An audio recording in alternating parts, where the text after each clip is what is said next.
back, BAE Systems announced an expansion of its Endicott facilities this afternoon. 12 News' Daniel Curran learned the opportunities this project is expected to create for residents.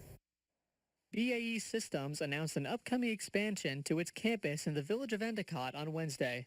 The company plans to add 139,000 square feet of manufacturing and lab space and 33,000 square feet of corporate offices, making up 150,000 square feet in additional space.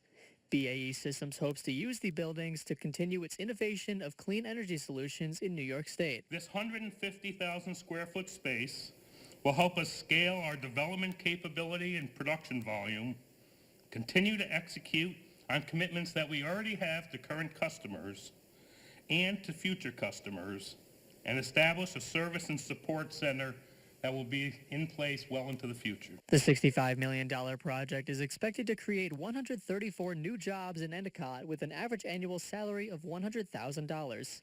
State Senator Leah Webb said this will give high-paying work opportunities back to local residents. That means that we are creating not only innovation, but we are creating an opportunity for generations to come so that everyone can have a fair chance at a better life. BAE Systems Senior Director of Special Projects Jim Garceau says this project displays a continued investment in the southern tier. This expansion underscores our commitment to the aircraft electrification market, positions the company for future growth, and reinforces our dedication to the local greater Binghamton community. Garceau says the expansion will take place at buildings 257 and 258 on the BAE Systems campus. He hopes to see operations running in the buildings by summer 2025 and a full completion in 2027.